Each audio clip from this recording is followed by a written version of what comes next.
Subscribe करिए government crackers YouTube channel को और नोटिफिकेशन बटन को प्रेस करिए डिफेंस से जुड़े हुए हर रिटन एग्जामिनेशन और इंटरव्यू की अपडेट सबसे पहले पाने के लिए।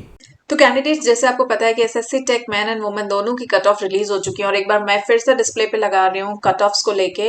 अगर कोई भी कंफ्यूजन है, कोई भी डाउट है, बट अब क्वेरीज आ रही हैं कि नेक्स्ट स्टेप्स क्या होंगे, कॉल अप लेटर कहाँ से मिलेगा, एसएसबी की डेट सिलेक्शन लिंक कैसे होती है, अगर डेट सेलेक्ट नहीं कर पाए, साइट में कोई इश्यू आ गया उस केस में क्या होगा, अपेंडिक्स एंड फॉर्म्स कैसे फिलअप किए जाते हैं, क्योंकि बहुत सारे बिगिनर्स हैं, फ्रेशर्स हैं जिन्हें इस पूरे प्रोसेस का आइडिया नहीं है। एसएसबी इंटरव्यू क्या होता है, ये सब हम ब्रीफली इसमें कवर करने जा रहे हैं। तो अभी मैं आपको बताने वाली हूँ कि किस तरह से आप अपना डेट सिलेक्शन लिंक पहले सेलेक्ट कर सकते हैं या चेक कर सकते हैं अपने एसएसबी डेट्स को। तो आपको जाना है बेसिकली ऑफिसर सेक्शन से। जब आप लॉग इन करेंगे तो आप यहाँ पे देख सकते हैं आपका प्रोफाइल ओपन हो जाएगा और उसमें आपकी हिस्ट्री आ जाएगी एसएसबी इंटरव्यू की, आपने जितनी भी एंट्रीज दी होंगी, और वहीं पे आ जाएगा एसएससी टेक 64 या वुमेन 35। उस केस में ये जस्ट एक एग्जाम्पल है।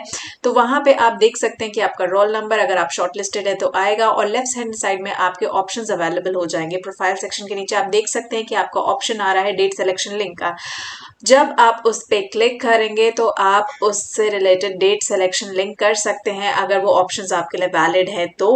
अगर आप डेट सिलेक्शन लिंक नहीं कर पाते किसी भी वजह से, तो भी आपको automatically date selection link automatically select हो जाता है। तो यहाँ इस केस में अगर हम डेट सिलेक्शन लिंक पे क्लिक करते हैं तो यहाँ पे डेट्स के साथ डिफरेंट डिफरेंट ऑप्शंस आ जाएंगे कि आपको कौन सी डेट्स अपनी एसएसबी के लिए चूज करनी है। सेंटर ऑलरेडी अलॉटेड होता है, सिर्फ आपको डेट चूज करने का ऑप्शन मिलता है, तो सेंटर चेंज एंटरटेन नहीं किया जाता है। यहाँ पे अब इतनी सारी डेट्स हैं, आप सिलेक्ट कर सकते हैं। फॉर एग्जाम्पल नवंबर से आपके एसएसबीज जो है वो स्टार्ट हो रहे हैं और इतनी सारी डेट्स आपके पास अवेलेबल हैं एसएसबी इंटरव्यू फिलअप करने के लिए। नाउ वंस आप डेट चूज कर लेते हैं तो उसके बाद आप अपनी डेट्स एडिट नहीं कर सकते फॉर वॉट एवर रीजन। आपका सिलेक्शन सेंटर नहीं चेंज होगा, आपकी डेट्स चेंज एंटरटेन नहीं होगा, बहुत क्लियरली मेंशन है। इसलिए आप डेट सिलेक्शन लिंक बहुत ध्यान से चूज करें। मेक श्योर कि उस टाइम पे आपके कोई और एंगेजमेंट्स ना हो या किसी और एग्जामिनेशन के साथ क्लैश ना हो रहा हो, क्योंकि बहुत सारे बच्चे गेट के एग्जामिनेशंस भी देते हैं तो वहां पे डेट क्लैशेस हो जाते हैं। तो देख लीजिए कि आपके कोई भी क्लैशेस ना हो रहे हो, क्योंकि डेट चेंज जो है वो एंटरटेन नहीं किया जाता। वंस आप ये चूज कर लेते हैं, जो भी डेट्स आपकी कंफर्टेबल होती है और आप उनको फाइनलाइज कर लेते हैं, जैसे ही आप उस पर क्लिक करेंगे ऑटोमेटिकली एक डिस्प्ले आ जाएगा कि आपने आपकी डेट जो है वो चूज कर ली है। साथ में आप रिमेनिंग डिटेल्स भी देख सकते हैं कि कितनी सारी सीट्स जो हैं अवेलेबल है, यानी उस पर्टिकुलर बैच में कितने बच्चे अलग अलग जगह रिपोर्ट करेंगे। तो इससे भी आप एसएसबी इंटरव्यू का भी कंपटीशन और अंदाजा लगा सकते हैं। इसीलिए मैं कहती हूँ कि आपको एसएसबी इंटरव्यू में प्रिपरेशन और मेहनत अब बहुत जोरों से करनी है, because this is the right time. बहुत सारे कैंडिडेट्स ऑलरेडी बहुत टाइम से प्रिपरेशन कर रहे हैं, बहुत सारे रिपीटर कैंडिडेट्स होते हैं, बहुत सारे मेडिकल आउट कैंडिडेट्स होते हैं, उनके साथ आपका कंपटीशन होता है। अगर आप फ्रेशर होते हैं या अगर आप रिपीटर भी होते हैं तो भी आपको रिकमेंडेड कैंडिडेट्स के साथ compete करना होता है, और हर बार फ्रेश एंट्री आती है, यू नेवर नो कि व्हाट विल हैपन। तो बहुत अच्छी तरीके से आपको अपनी प्रिपरेशन करनी होती है।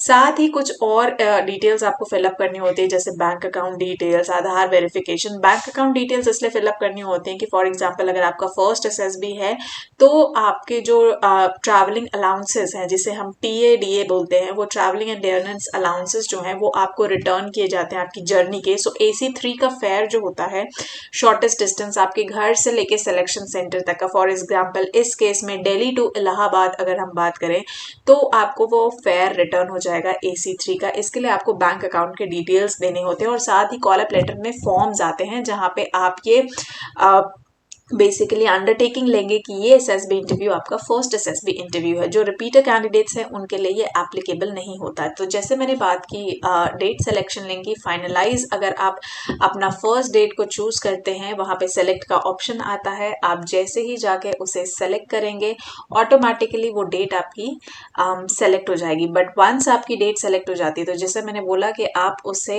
क्रॉस एडिट नहीं कर सकते, यानी फाइनल सबमिट होने के बाद क्रॉस एडिटिंग उसमें पॉसिबल नहीं है। तो यहाँ पे फॉर एग्जांपल जो फर्स्ट बैच है अगर आप उसे सेलेक्ट करते हैं विच इज 2 to 6, तो ये 5 दिन का SSB प्रोसेस आपका पूरा होता है। हाउएवर इसमें डे 1 रिपोर्टिंग होती है। अगर आप डे 1 पे आउट हो जाते हैं यानी डे 1 पे अगर आप स्क्रीनिंग नहीं होते हैं तो आपके रिमेनिंग 4 डेज आप नहीं वहां पे स्टे करेंगे, आप वापस आ जाएंगे, तो वहां पे आप सर्वाइव नहीं करेंगे। तो ये 5 दिन का प्रोसेस भी मैं डिटेल में आपको एक्सप्लेन करूंगी, बट फिलहाल मैं आपको यहाँ पे डेट सिलेक्शन का और आपको किस तरह से नेक्स्ट आपके डॉक्यूमेंट्स अरेंज करने हो और फॉर्म्स फिलअप करने हैं उसकी डिटेल मैं यहाँ पे देने जा रही हूँ। तो अब जैसे हमने देखा कि अलग अलग डेट्स देख के आप फर्स्ट अपना डेट सिलेक्शन लिंक कंप्लीट कर सकते हैं, और जैसे ही आप सेलेक्ट करते हैं इस ऑप्शन को, चाहे आप वुमेन कैंडिडेट्स में आपका ऑप्शन ऑटोमेटिकली 35 आ रहा है, SSC टेक 64 आ रहा है, अकॉर्डिंगली आप सेलेक्ट करके इसे फाइनलाइज कर सकते हैं, लॉक कर सकते हैं। नाउ वंस आपने जब डिसाइड कर लिया होता है कि आपको कौन सी पर्टिकुलर डेट के साथ जाना है, फॉर एग्जांपल अगर मैं यहाँ पे फर्स्ट ऑप्शन सेलेक्ट करती हूँ कि मुझे 2 to 6 को ब्लॉक करना है, तो जैसे ही आप सेलेक्ट पे क्लिक करेंगे आपका पेज ऑटोमेटिकली लोड होगा और आपका सिलेक्शन डेट कंफर्मेशन मांगेगा, और जैसे ही आप उसे कंफर्म कर देते हैं, फाइनलाइज कर देते हैं, आपके स्क्रीन पे आ जाएगा दैट आपने डेट अपनी चॉइस की सेलेक्ट कर ली। Now attached in the call-up letter, and we often get confused that what is the meaning of particular appendix or form and how we need to fill it. So we are going to discuss everything in detail. So stay tuned till end so that you don't miss any sort of important update. And before proceeding, do like and subscribe to the YouTube channel of Government Crackers. You can regularly get such important updates and notifications and career alternatives as well. So appendix and form, starting with the first one. जैसे ही आपका call-up खत्म होता है जिसमें important instructions होते हैं, the very first you get is exhibit 1। ठीक है, एग्जिबिट 1 बेसिकली आपका पॉलिसी होता है बॉडी टैटूज के लिए। नाउ ऑल दोस कैंडिडेट्स जिनके पास बॉडी टैटू नहीं है, these forms are not applicable, यानी ये आपको सिर्फ दिया जाता है अगर आप इस कंडीशन में फॉलो आउट करते हैं, then you have these forms। अगर आपके लिए ये एप्लीकेबल नहीं है so you do not need to fill it। ठीक है, आपको इसको देखने की जरूरत नहीं है, आपके पास कॉलअप में रहेगा, आपको इसमें कुछ भी नहीं करना। Now all those candidates जिनके पास बॉडी टैटूज हैं एंड जो ट्राइबल कम्युनिटी से आते हैं विद परमानेंट बॉडी टैटूज, उन्हें ये एग्जिबिट 1 का फॉर्म फिलअप करना होता है, जहां पे you have to mention I, your particular name, and you are son or daughter of your father's or parents' guardian's name, date of birth, and you declare. So this is sort of a self declaration जहां पे आप अपनी tattoo का brief details देंगे, that what is size in centimeters, is there any particular language, अगर है तो then it is fine, otherwise आप simply एक dash put up कर सकते हैं। Make sure जो आप फॉर्म भर रहे हो it remains। Next we have exhibit 2. Now exhibit 2 is again for permanent body tattoos only for tribal candidates.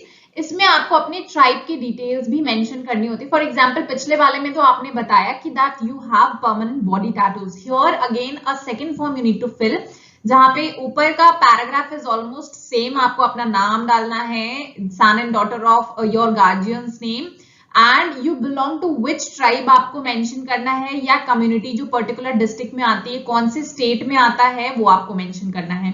Thereafter there is one second paragraph जिसमें बताया गया है कि जो परमानेंट बॉडी टैटू है ये इन किया गया है कौन से बॉडी पार्ट में, आपका अपना नाम एंड कौन से ट्राइब में कहाँ पे इन किया गया, किस प्रैक्टिस के थ्रू, क्योंकि आप लोग के अपने रिचुअल्स होते हैं, कल्चर्स होते हैं ट्राइब्स में जो फॉलो होते हैं, so you need to mention कि इस ट्राइब में, इस बॉडी पार्ट में, इस स्टेट से आप बिलोंग करते हैं, वो सारी डिटेल्स आपको यहाँ पे देनी है। ठीक है, फोटोग्राफ आपको यहाँ अटैच करनी है एंड अगेन अपने टैटू की डिटेल्स यहाँ पे आपको प्रोवाइड करनी है। जो कॉलम एप्लीकेबल नहीं है वहां पे सिंपल डैश आप फिलअप कर सकते हैं।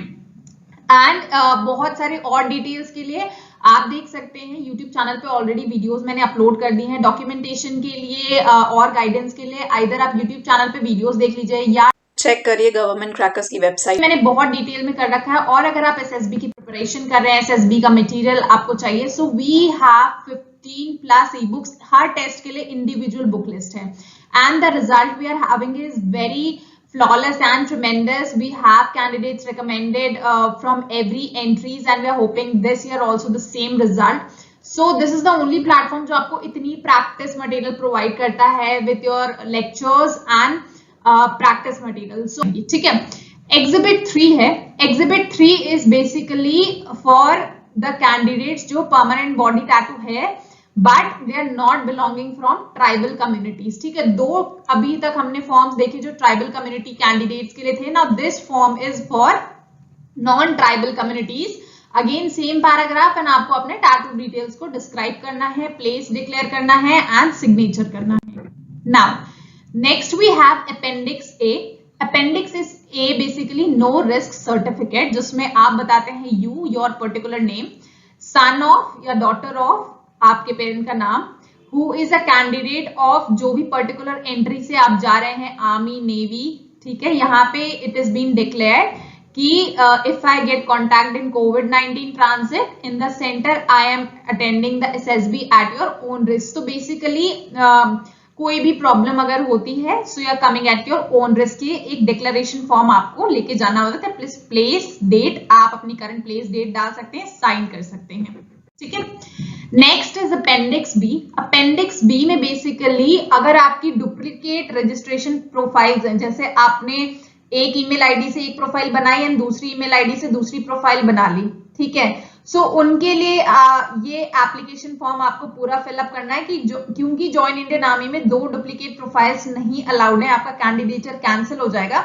सो आपको दोनों प्रोफाइल्स का अपना registration ID and details provide करना है अगर आपने मोर देन वन प्रोफाइल बनाई है ज्वाइन इंडियन आर्मी की वेबसाइट पे। सो ये एप्लीकेबल है उनके लिए। अगर आपने नहीं बनाई है, again you can leave this form which is not required for you all. Next is appendix C. Appendix C is basically bona fide cum custodian certificate. इसमें the certificate for candidates who have submitted their original certificates या marksheets, अगर आपने कहीं higher studies के लिए submit कर दी हैं और आपके पास उस टाइम पे ओरिजिनल नहीं है, सो ओरिजिनल लेटर हेड के साथ आपको ये फॉर्म साइन कराना होगा, ये फॉर्म भी फिलअप करना होगा और इसे भी अटेस्ट करवाएंगे आप अपने प्रिंसिपल या रजिस्ट्रार ऑफ कॉलेज या जो भी यूनिवर्सिटी में आप स्टडी कर रहे हैं। ठीक है, सो एक लेटर हेड पे सिग्नेचर होगा, प्रूफ आप दिखाएंगे कि आपने उधर हायर स्टडीज के लिए अपने ओरिजिनल डिग्री सर्टिफिकेट को सबमिट किया है एंड उसके साथ ये फॉर्म फिलअप करके आप इस पे भी गैजेटेड सिग्नेचर्स करवाएंगे इन योर यूनिवर्सिटीज। ठीक है, सारी details as it is mention करके। नेक्स्ट इज अगर आपने प्रीवियस एसएसबी अटेम्प्ट्स दिए हैं तो आपको बताना है दैट यू मिस्टर और miss you are son of your parents name and आपने एसएसबी इंटरव्यू कौन सी एंट्री का अटेंड किया है एंड रोल नंबर क्या था। ठीक है, so you need to mention roll number here, आपके जो भी एंट्री थे। और रोल नंबर के लिए आप लोग क्या कर सकते हैं, अपनी प्रोफाइल ज्वाइन इंडियन आर्मी की प्रोफाइल पे जाएंगे, वहां पे हिस्ट्री ऑफ एसएसबी अटेम्प्ट्स में आपकी पूरी डिटेल्स आ जाएंगी, तो वहां की हेल्प से आप इसको पूरा फिलअप कर सकते हैं। That what was the serial number 1 2 3 4, then type of entry commission, कौन से एसएसबी सेंटर में रिपोर्टिंग की थी, batch number, chest number, date of interview क्या था and what was the result. आप स्क्रीन आउट थे एसओ, कॉन्फ्रेंस आउट थे सीओ, रिकमेंडेड थे आर और मेरिट आउट थे तो एमओ। ठीक है, जैसे भी आपको लिखना है आप लिख सकते हैं, वेदर शॉर्टकट और full forms. Next is appendix E. It is basically date of final examinations and results, यानी जो भी कैंडिडेट्स अपने फाइनल ईयर में एकेडमिक सेशन में कर रहे हैं या अपने रिजल्ट का वेट कर रहे हैं, सो ये उनके लिए कि आपको अपने फिलअप करने हैं। This is a bonafide certificate जिसमें इट इज टोल्ड कि आपका जो फाइनल रिजल्ट है वो 1 अक्टूबर 2021 से पहले डिक्लेयर हो जाएगा। Then you have to again mention place, date and signature of the college, university and registrar. Next is appendix F, जो कि आपका सीजीपीए रिलेटेड है, यानी पहले आपके जो मार्क्स होते हैं इंजीनियरिंग के वो सीजीपीए में होते हैं, you need to convert it into percentage. So जो भी कन्वर्जन फॉर्मूला आपका यूनिवर्सिटी यूज करती है, जैसे सम यूनिवर्सिटीज डू सीधे 10 से मल्टीप्लाई कर देते हैं, फॉर समवेयर इट इज 9.5। तो जो भी आपका यूनिवर्सिटी का प्रोसीजर है, मेक श्योर कि वो क्या मेंशन कर रहे हैं और आप इसे अपने कॉलेज या यूनिवर्सिटी से कन्वर्ट करा के अगेन इस पे ऑथेंटिक सिग्नेचर्स करवा सकते हैं अपने कॉलेज एंड यूनिवर्सिटी से, and this will be allowed. So make sure कि जिनके भी सीजीपीए में परसेंटेजेस हैं इंजीनियरिंग में या ग्रेजुएशन में या पोस्ट ग्रेजुएशन में, तो आपको परसेंटेज कन्वर्जन सर्टिफिकेट ये करवाना है अपने कॉलेज या यूनिवर्सिटी से। Next we have appendix G. Appendix G में this is for undertaking for final year appearing candidates, जिसमें ये बताया जाता है कि जो आपके CGPA है 6 सेमेस्टर तक, यानी 3rd year of engineering course में बोलूं, या फिर 8th semester 4th year of B architecture students, and second semester या first semester of MSc students, जो भी पर्टिकुलर आपकी स्ट्रीम है वो डिटेल्स डाल के आप ये बताएंगे कि आपका जो परसेंटेज है टोटल, यानी एलिजिबिलिटी क्राइटेरिया के लिए जो भी आपका परसेंटेज है, you are matching that percentage cut off, और किसी भी तरह का कोई बैकलॉग नहीं है, अभी तक आपने सारे एग्जामिनेशंस को पास किया है। अगर अगेन आपका CGPA में मार्क्स हैं तो आप उसको परसेंटेज कन्वर्ट करेंगे, अगेन आपके सिग्नेचर्स होंगे एंड नीचे काउंटर सिग्नेचर्स होंगे by your university and college जहां से भी आप स्टडी कर रहे हैं। सो कोई अलग से स्पेसिफिक फॉर्मेट नहीं है, सारे फॉर्म्स आपको यहाँ पे प्रोवाइड कर दिए गए, you only need to fill it up. Next we have appendix H। This is undertaking final semester के लिए कि आपके जो क्यूमुलेटिव मार्क्स है उस पर्टिकुलर अप्लाइड स्ट्रीम में कि 1 अक्टूबर तक आपको सारे रिजल्ट्स मिल जाएंगे and you will submit the passing degree along with semesters of marksheet 1 अक्टूबर तक, क्योंकि जो आपका SSC टेक या जो भी पर्टिकुलर एंट्री होगा, फॉर एग्जांपल यहाँ पे SSC टेक 57 की मैं बात कर रही हूँ, सो जो भी डेट होगी उससे पहले आप अपने एजुकेशनल डिटेल्स को सबमिट कर देंगे। ये एंट्री वाइज फॉर्म डिपेंड करेगा, ठीक है। Next is appendix J। Appendix J में यहाँ पे अगर बैकलॉग है एंड प्रूफ ऑफ पासिंग, ये बेसिकली फाइनल ईयर स्टूडेंट्स के लिए है। यहाँ पे आपको डिक्लेयर करना है कि आप इस particular so and so stream में पढ़ रहे हैं, इस पर्टिकुलर ब्रांच या डिवीजन में पढ़ रहे हैं, एंड आपका फाइनल सेमेस्टर डिग्री जो है, रिटन एग्जामिनेशन, सारे बैकलॉग्स, कोई भी बैकलॉग बचना नहीं चाहिए, it all will be completed, यानी आपके जो भी टेस्ट हैं, चाहे वो इंटरनल हो एक्सटर्नल हो, कोई पेपर बैकलॉग है, सो बाय 1 अक्टूबर 2021 से पहले सारी चीजें कंप्लीट होके आपके हाथ में आपका फाइनल रिजल्ट होगा। Again the date varies with entry, ठीक है, हर एंट्री के साथ ये चेंज होता है। Here it is only for the courses that are going to commence from October 2021, तो ये प्रूफ आपको सबमिट करना है। अदरवाइज अगर आप रिकमेंड भी हो जाएंगे और मेरिट इन भी हो जाएंगे तो भी आपको SSB तो भी आपको अकेडमी में ज्वाइन नहीं करने दिया जाएगा।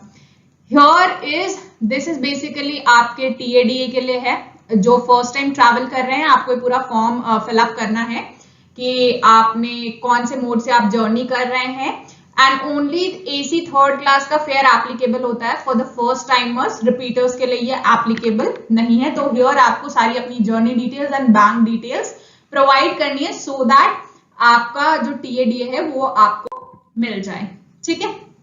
एंड यहाँ पे आपको डिटेल्स बनाने कि अगर आपने पहले भी कोई TADA क्लेम किया है, किसी और एंट्री के लिए क्लेम किया है, सो आपको उसकी डिटेल्स डालने की प्रीवियस आप कौन सी SSB में गए थे जहां पे आपको TADA मिला, अगर आप एप्लीकेबल होंगे, अगर आपने एयरफोर्स की एंट्री ली है पहले SSB में या नेवी की SSB आपने ली है, सो उस केस में आर्मी के लिए आप पहली बार जा रहे हैं तो आपको यहाँ पे TA मिल जाएगा। बट अगर आर्मी SSB आपने पहले दी है तो यहाँ पे आप रिपीटर हो जाते हैं आर्मी बैच के लिए, तो here you will not get your TAs, ठीक है। सो अगर एप्लीकेबल होंगे आप डिटेल्स फिलअप करिए, आपको आपका TA रिटर्न मिल जाएगा।